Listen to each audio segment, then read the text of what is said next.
days we've ever seen in a president. Shock. Democrats and the mainstream media attack as President Trump gets set to mark his first 100 days in office. Counselor to the president, Kellyanne Conway, is here. And later, if you were walking down an alley, who'd you rather bump into, ISIS, Kim Jong-un, or Putin? Kim Jong-un. Why? Because I'm Korean. Because you could talk to him. You think you could talk him out of it? And which one would you rather have a beer with? Justice starts now. Hello and welcome to Justice. I'm Judge Jeanine Pirro. Thanks for being with us tonight. Now to my opening statement. America is in trouble. They are trying to silence you. A monstrous and pervasive movement is putting the First Amendment and your free speech, the most basic and fundamental tenets of our nation, at risk and in danger of extinction. And whether you're on the left or the right, free speech is essential to our democracy. The reason the country was founded, the reason people risk so much, even die, to come here. Yet, as you sit there, you are watching a silencing in real time, where people are not allowed to express their opinion if it does not align with the thinking of others. Now, this is not an esoteric or an academic discussion about one person or one campus. It's happening all over, and it's putting us on a course where we are in danger of becoming a fascist, totalitarian society where there is only one accepted point of view. No other will be tolerated, and it's time to fight back. This week, conservative Ann Coulter was disinvited from speaking at that bastion of free speech, the University of California, Berkeley. The university's excuse? Threats to Ann. Hard to believe, especially recalling that Mahmoud Ahmadinejad, Iran's president, spoke at Columbia without incident. And back in February, Milo Yiannopoulos, also invited to speak, was met by mass protesters who smashed windows, set fires, threw rocks for 12 hours, causing $100,000 in damages.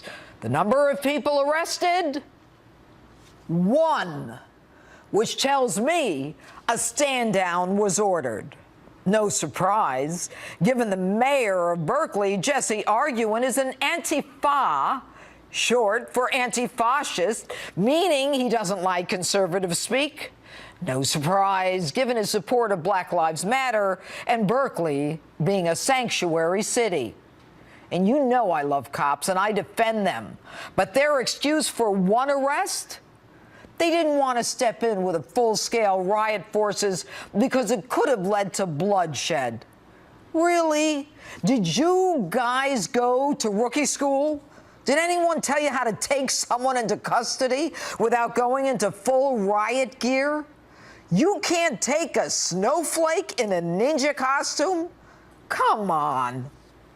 And what's with these college wimps who can't bear to hear a speaker and need a safe space, AKA a college playpen, because they're so traumatized by words?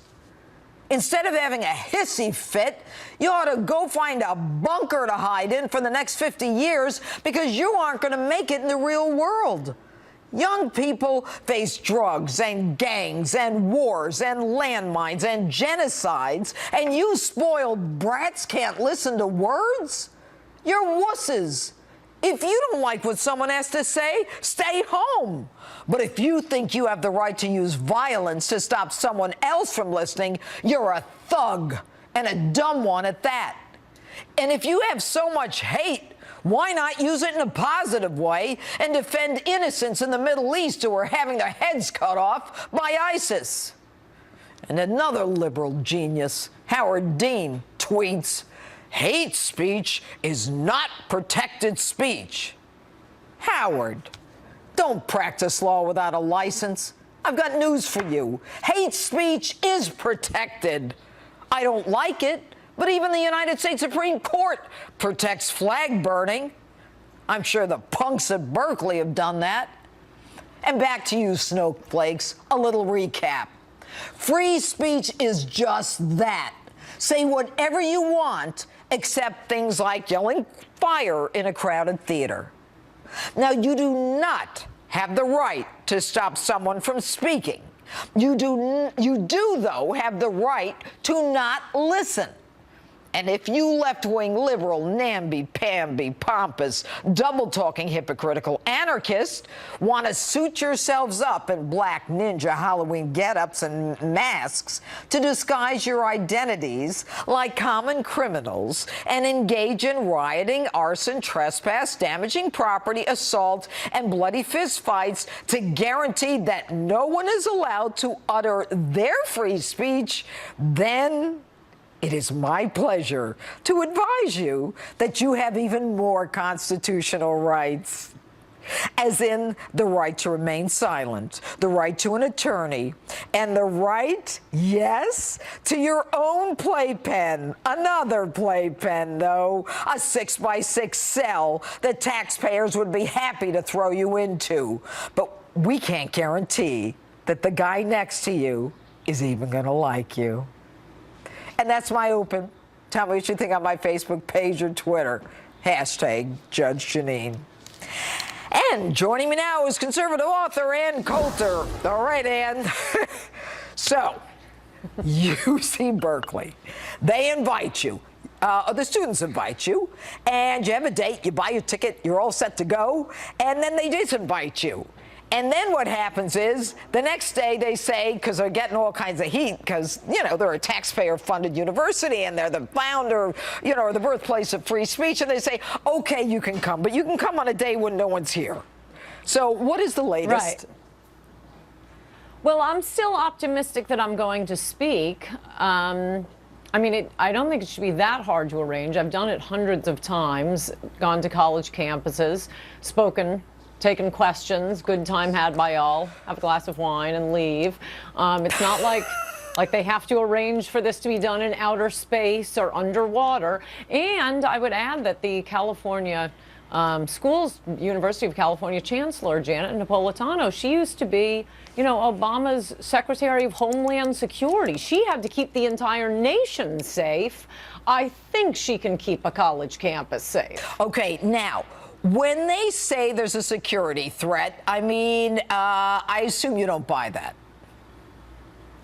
Well, no, I'm sure there is, but as you know, though, as you point out, Howard Dean apparently doesn't, and none of the administrators do, you can't use the heckler's veto. There is loads of First Amendment Supreme Court law on that issue. You can't use the excuse that some people are complaining about this because that's just a ruse for viewpoint discrimination. All right. Only one side gets... Yeah, they get to veto free speech. So let me ask you this. Right. When Milo Yiannopoulos spoke there, one person, as I said in my open, was arrested. It went on for 12 hours, $100,000 in damages. Tells me, I've been in law enforcement for 30 years, there was a stand down. Now, if there's a stand down, it tells me that campus police and city police weren't making any arrests. Is there a message there as well? Yes, that's what we've been hearing. I mean, obviously, a lot of the rank and file police would like to do their jobs, but at least, I mean, they don't want to come on camera and say it because they've been threatened by the mayor. Right.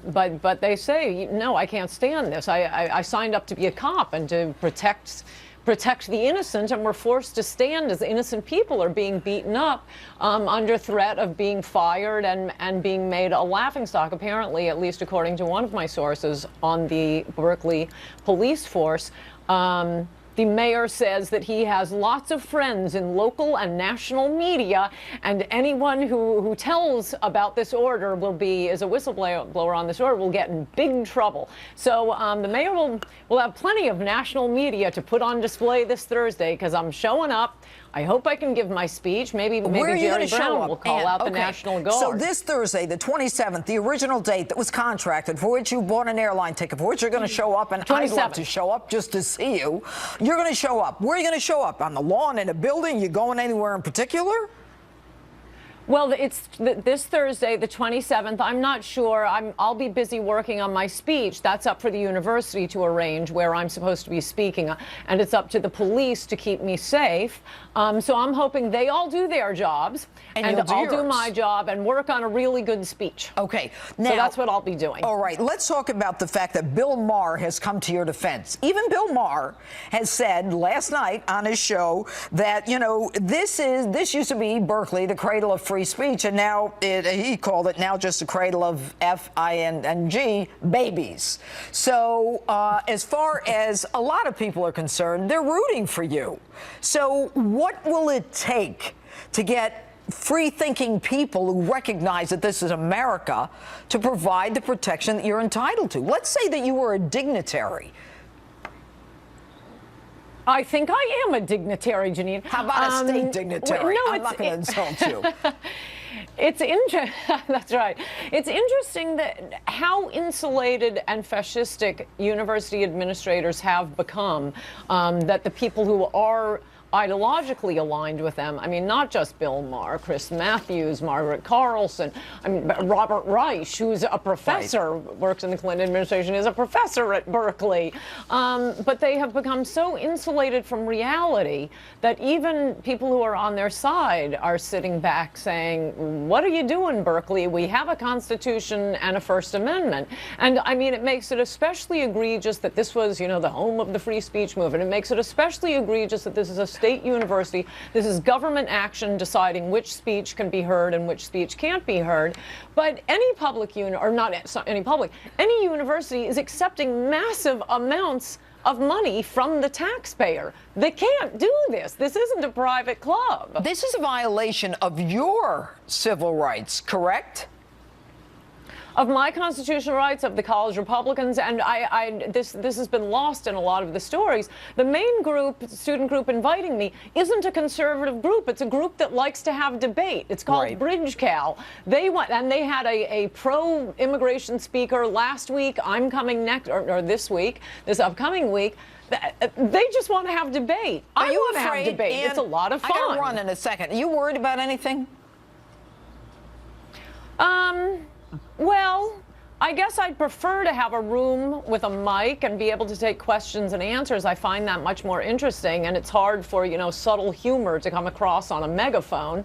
But if that's how I have to speak, that's how I'll speak. On a megaphone, and as for my in a safety, yard. no, I think the cops are going to keep me safe. I think there are enough of them who are serious about doing their job. If they believe in their badge and what they swore to do, they will. Ann Coulter, thanks for being with us. Thank you. Right. And now, here in New York, the counselor to the president, Kellyanne Conway. All right, Kellyanne, we are coming up to 100 days for the president. And I heard something that I thought was very insulting, and that was David Gergens talking about the worst 100 days he's seen a president have.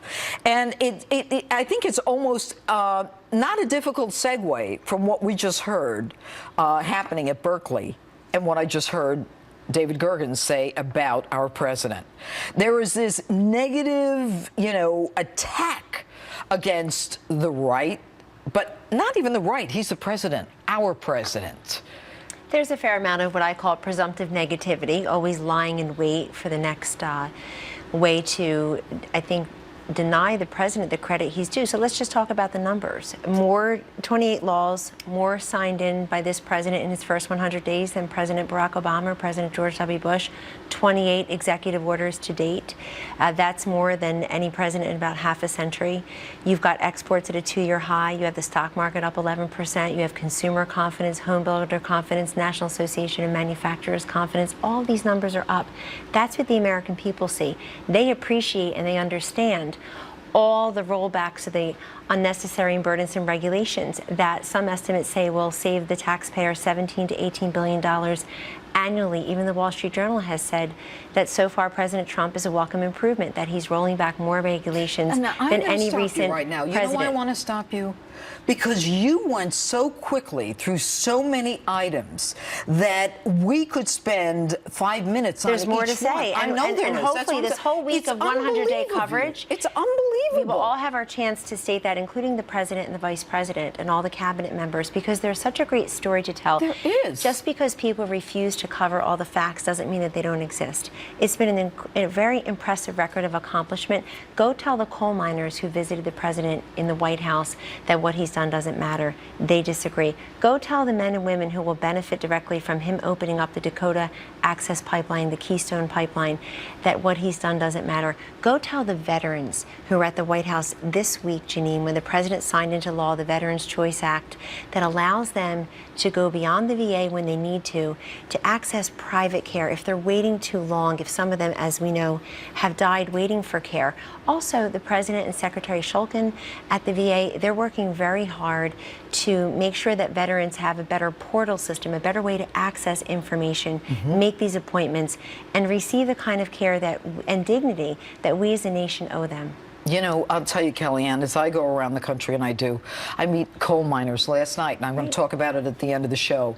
I mean, they feel that someone is finally listening to them. Someone believes in them. A dairy farmer last night. I mean, you know, the veterans, the bikers. I mean, you know, these elitists and these, you know, the people on the East Coast and the West Coast, you know, middle America hears him, and they appreciate him. We hear it all the time. Do you? We do, all of us, no matter where we go, especially and including the president. The other numbers, I mean, look at what Attorney General Sessions did this week. He was down at the border a few times, and Secretary Kelly, and Attorney General Sessions has also warned these sanctuary cities that you risk your funding because you're not complying with the law. And what do you say to people who say, you know, that it's a racist approach? And, you know, anyone who's ever gotten a federal grant knows that you have to comply with the standards of, you know, of the Office of It seems like Justice. a reasonable and small cost of admission.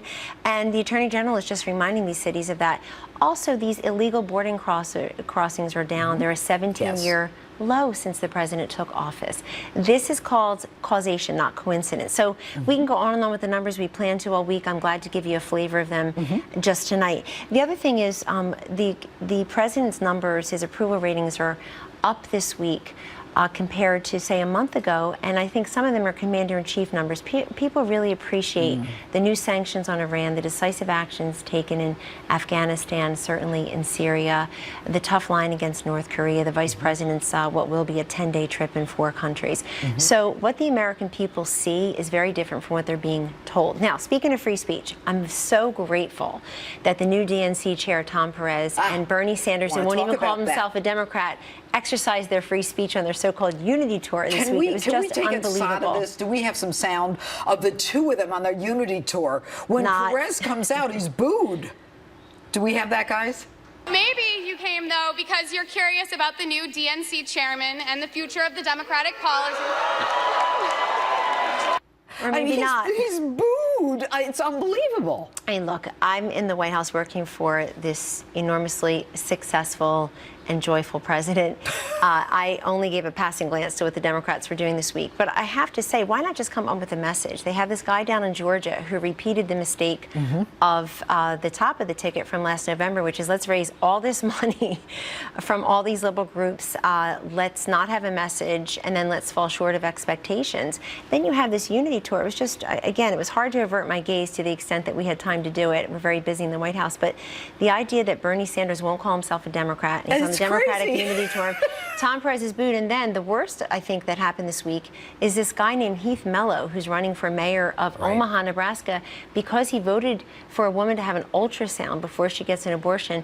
The pro-abortion groups went crazy and made Tom Perez and Bernie Sanders clean it up because they only want you to have one opinion on abortion. That's in the right. Democratic We're going to Party. talk about that in the panel. But Kellyanne, thanks so much for being with us. And we look forward to hearing everything about the first 100 lots days to tell. next Saturday. Thank you. And will President Trump's use of force influence Kim Jong-un? Deputy Assistant to the President, Dr. Sebastian Gorka on deck tonight to discuss that and more. And he's back. Former speechwriter for President Richard Nixon, Ben Stein, joins me next to weigh in on the left's continued attempts to silence the right. And I hit the streets to find out who people are more afraid of. Now, if you were in an alley, who would you rather run up against? Kim Jong-un from Korea, someone from ISIS, or Putin? Putin. Putin. Putin. You're not afraid of Putin? ISIS. No, not at all. You want to meet ISIS? Street Justice still ahead. Stay with us. Justice rolls on in a moment. Welcome back to Justice. Joining me now, former speechwriter for President Richard Nixon, Ben Stein. Now, Ben, good evening. I want to talk about you for a minute. Good evening. All right. You are a filmmaker, an actor, a comedian, a lawyer, a speechwriter for Nixon, an economist, a cook, and a Renaissance man. So tonight, you are a man for all ages, and I'm going to ask you some questions very quickly. Go ahead. What do you think Go ahead. of the left silencing the right, or is the right the fascist group that's silencing the left?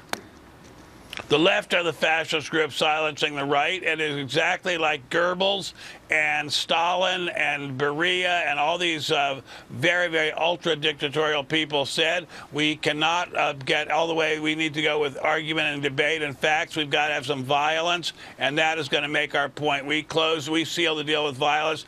And I don't want to make everything a reductio ad Hitlerum, but the way the Nazis figured it out was to have the brown shirts go around, and if they couldn't convince the crowd with argument, they would have the brown shirts beat up their opponents. And we have a lot of that going on in America right now. The idea, especially that at Berkeley, home of Mario Savio and the free speech movement, they would not allow, or would even consider not allowing a free speech by a brilliant woman such as one we just saw, right, is stunning, unbelievably horrible, shocking. Okay. And it's happening all over. They did it to Charles Murray just recently, and he's a genius. Yeah, and Heather McDonald. And you know what? I have to tell you, I read this in the Heather's a paper today. genius. There is a group that a woman by the name of Yvette Falarka, who is a middle school teacher from Oakland, California. She said she is, quote, proud to stop conservatives even if it takes violence. She said they ask for it. They instigate us by spewing fascism. I mean, are these people nuts? It's as if they speak, if someone speaks something that they disagree with, they are entitled to use violence. Somebody ought to teach them a course in fundamental criminal law. Well, you know what? You raised the exactly right issue. This is not about politics. It is not about law. It is about mental illness. This is just my opinion, but I think people who say things like what that lady said are mentally ill. Just my opinion. I'm not a psychiatrist. If she genuinely thinks that in America, home of the First Amendment, people should be shut down and not allowed to speak by violence, if you disagree with her, that is a sign of mental illness. Just an opinion. I think this whole idea of the left that they're allowed to shout down and shut down anyone they want to shut down, shout down because they don't agree with the principles of the ultra left and Black Lives Matter and so forth. All right. That is anti-mental health. It is, and she shouldn't belong in a middle school. But anyway, I want you to look at this picture. Frightening. This is a photo, a piece of art in an art gallery at the University of Alaska, Anchorage, that depicts Captain America holding the severed head of President Trump as Hillary Clinton lays at his feet, and the Professor Chung created it as a part of a faculty art program. And they're featuring it prominently at a university. And then what we have is Paul Begala from CNN says about the picture of Sarah Palin and Kid Rock. He says that it's a picture of white trash, Mount Rushmore at the White House. I mean, how did they get away with doing and saying stuff like this? If we did this, if the right did this, I think they'd find a way to jail us. Well, you know what is happening here. We have a large-scale breakdown of decency and mental health. What I wonder is, how do we get to a place where we used to have Franklin Delano Roosevelt versus Wendell Willkie, very fundamentally different on very, very important issues, always incredibly polite. How do we get to a position where we basically have gang warfare? It's because we have crazy people on the extreme left in America. Not all of them. Many Democrats are wonderful, fine people. Of course. But these people are crazy people, and they somehow get national media attention. It is absolutely terrifying. And the idea of showing this at a university art gallery is just disgusting. It might be allowed by the Constitution, but it's disgusting. I agree. Ben Stein, thanks so much for being with us. And Street Justice still ahead tonight. Plus, Dr. Gorka is here live. And next, Panel Power. GoPac Chairman David Avella, former Chuck Schumer aide Chris Hahn, ready to go at it. Justice rolls on in a moment.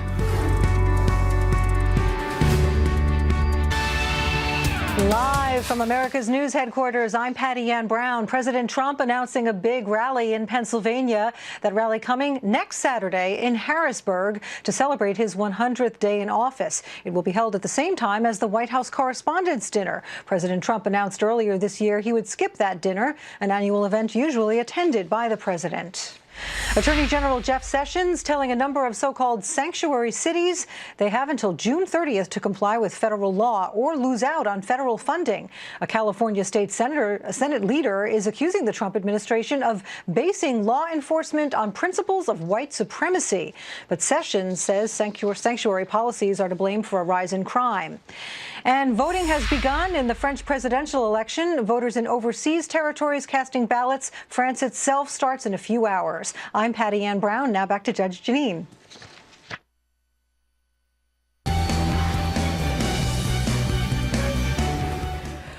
Joining me now is my all-star panel, David Avella, Republican strategist, Chris Hahn, former aide to Senator Chuck Schumer. All right, guys, interesting week this week. And I'll start with that Georgia race, that congressional race. And we've got, they kept talking about Georgia 5 and Georgia 6.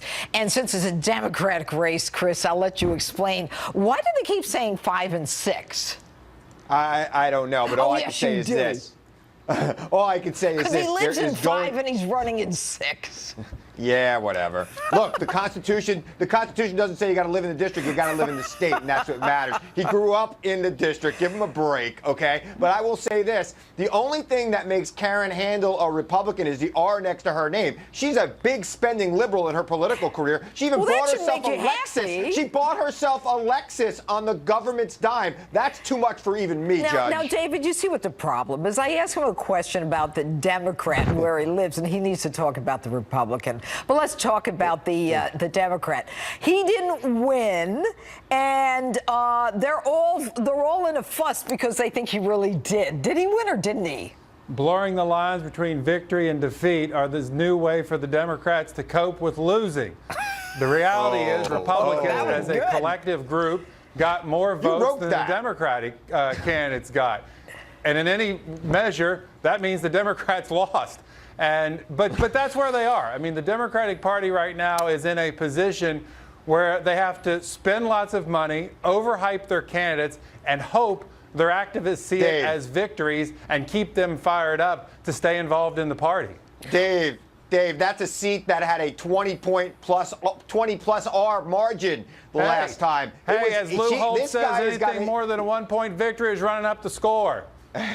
Look, this guy's got a very good chance to get elected. She's a very flawed candidate. I think it's going to be a very good race, and I'm interested to see what happens in the next 6 weeks. And quite frankly, a lot of what's happening on the national level will influence this race. If President Trump introduces unpopular health care in that district, it could really help the Democratic candidate. Yes, David? Karen Handel is going to be the next member of Congress from Georgia's 6 congressional districts, and the Democrats will be 0-2 in special elections. So let's talk about the Democratic Unity Week. So Tom Perez comes out with Bernie Sanders, who isn't even a Democrat, Chris. He's a socialist. Yeah. And the Democrat is booed by the Sanders people. I mean, it doesn't get worse than this. Can't the Democrats figure this out? Come on, Chris. Well, look, there is a faction within the party that is very much into purity. And I tell those people, fight as hard as you want during a primary. But when it comes to the general election, we got to hang together or we will surely hang separately. And that's why I think there's going to be more unity going forward. But some things still got to get worked out within the party. Go ahead, David. I think this is really about Bernie Sanders trying to get to million-miler status and using the Democratic Party to fly him around the country. Because the question is, the guy who is setting the agenda for the Democratic Party, the guy whose policies, ideas are leading the Democratic Party, he gets asked, are you a Democrat? And he's like, nah, I'm an independent. Now, add to that, there's a media report today about how Democrats are elated that President Obama is coming off of vacation because they don't have anybody to fire them up, and they're looking for a leader. That's where the Democratic Party is right now. The guy who lost them over 1,000 elections. Dave, all right, this time 4 years ago, we didn't know who Donald Trump was. We're going to start to know who the next leader of the Democratic Party well, is it's not going to be soon. this guy Ossoff, that's for sure. No, but I think that there are a lot of people out there. There's a John Hickenlooper. There's an Andrew Cuomo. There are a lot of good people on the bench. You wait. All right, well, we'll wait and see, Chris. We'll give you. Okay, how about this? We're going to let it end on that, Chris. Thanks very much. Thank Chris you, Hahn, David Abella. All right, and street justice is still on deck. Plus, the Trump administration's foreign policy taking shape. Dr. Sebastian Gorka standing by to discuss that and more. Justice continues in a moment.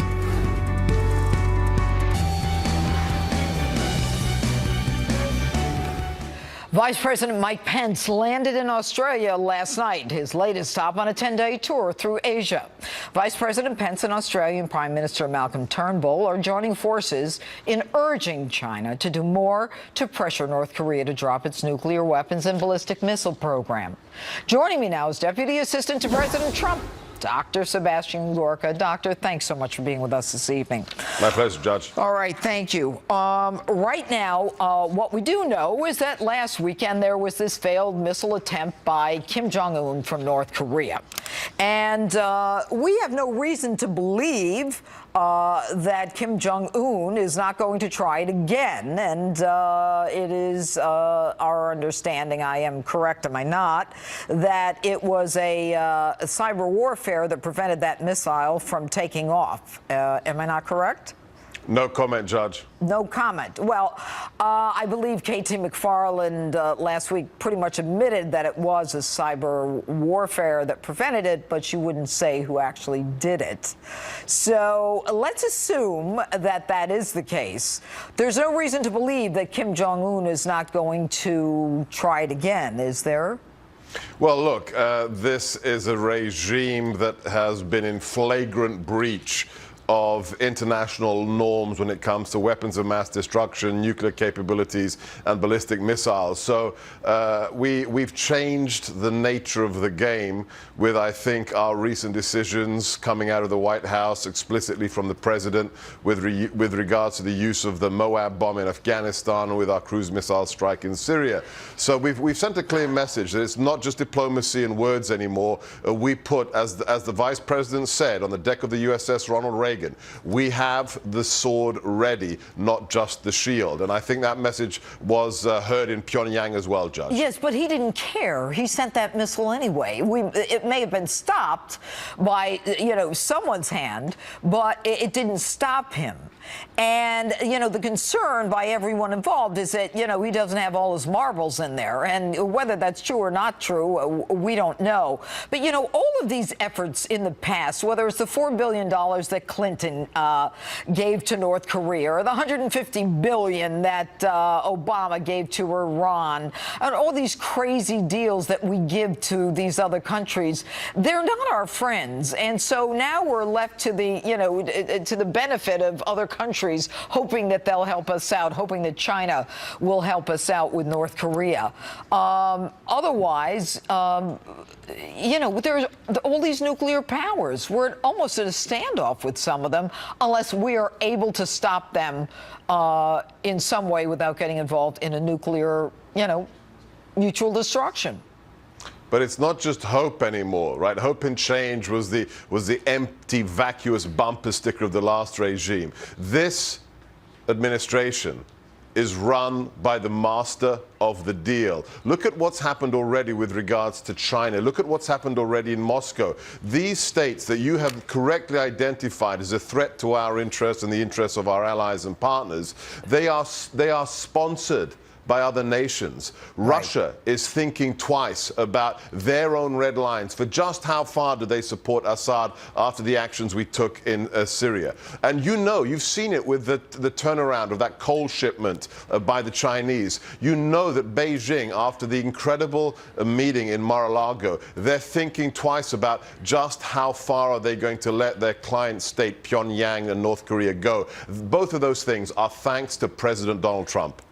Yeah, there's no question about that. And yet, and you know, Doctor, I think all of us recognize that, you know, there's a lot that's being done for the public, and, you know, then there are these back channels as well. But the whole idea of the Russian bombers that are spotted off the Alaskan coast at least twice last week, is that for public consumption or is that real?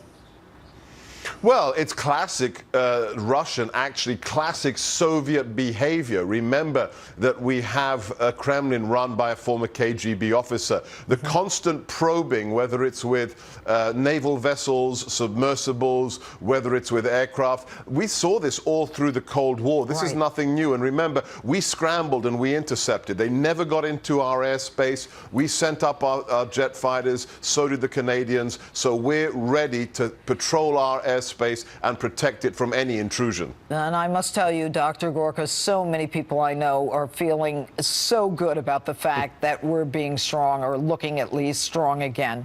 Dr. Sebastian Gorka, thanks so much for being with us tonight. My pleasure, Judge. All right.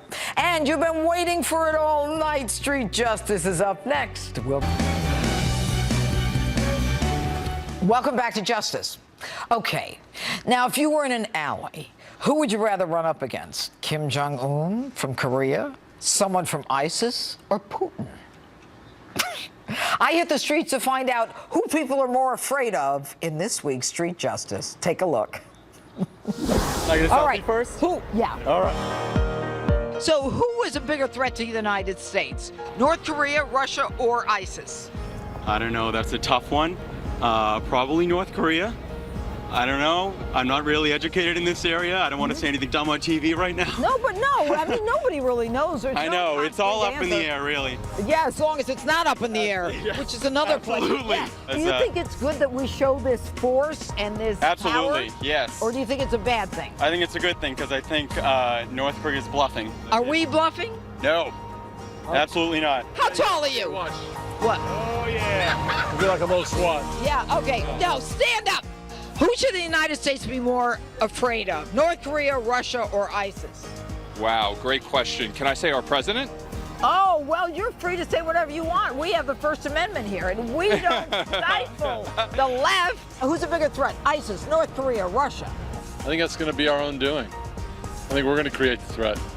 Ooh, we're the threat to them. No, I just think a lot of our ignorance is going to create the threat. I think you have a lot of undereducated Americans making rash decisions. Do you think Kim Jong-un is educated in making rash decisions? He says he's going to obliterate us. I don't live in North Korea. Is this thing, complicated by the fact that Kim Jong-un is like a little unbalanced? Yeah, that's because I think I discovered that this guy eliminated everybody around him just to continue to be in power. Right, so his family. Yeah, so he can do whatever he wants. He doesn't care about the effect on the other people. So that's really, really complicated. Who's a greater threat? North Korea, Russia, or ISIS, or your dog? Hi, are you a threat? Hello? How can you guys ask me this? Well, I guess no right answer, trust me. Who would you rather run into a dark alley? Putin, ISIS, or Kim Jong-un? Well, his name's Kim Jong-un or ISIS. I don't know. Both of them are a little tricky to me. Yeah, well, I'd rather, well, think about it. I mean, a guy with a machete is going right for your jugular. Yes, that would be dangerous. I would get rid of him want first. I think so. Yeah, I think me too. Okay, what's your protector's name down there? This is Dex. He's an attack dog. Clearly, Dex. Hi, it's Aunt Jeanine. Now, if you were in an alley, who would you rather run up against? Kim Jong-un from Korea, someone from ISIS, or Putin? Putin. Putin. You're not afraid of Putin? ISIS. No. You want to meet ISIS in an alley? No. I would say all are pretty much a threat right now. But I believe ISIS is the biggest threat, not only United States, to all the parts of the world. Who's a bigger threat to the United States? Kim Jong-un, Putin, or ISIS? I'd have to say friend of Putin, Donald Trump. Oh, Trump is a bigger threat to the United States. I think he is. If you were walking down an alley, who'd you rather bump into? ISIS, Kim Jong-un, or Putin? Kim Jong-un. Why? Because I'm Korean. Because you could talk to him. You think you could talk him out of it? All of them are messed up in their own way, I would fear for my life, honestly. But wouldn't you run from ISIS first? Oh, ISIS? Yes. And they'd be focused on your neck. Yes, they'll just chop it off. Who's a bigger threat to the United States? North Korea, Russia, or ISIS? Donald Trump. Thank you. Thank you. There you have it. On the streets of Manhattan, Donald Trump is a bigger threat than Putin, North Korea, and ISIS. Figure that one out. We'll be right back. So last night I was in Morgantown, West Virginia, where a state that went 68% for Donald Trump, where I gave a speech at the annual Republican Reagan dinner. Here are some of the pictures of the motorcycle veterans who accompanied me from Pittsburgh to Morgantown, West Virginia. And they gave me this scarf, and they said every president signed it. I don't think they signed it at the same time, though. So remember to friend me on Facebook, follow me on Twitter and on Instagram at Judge_Jeanine. Thanks so much for watching.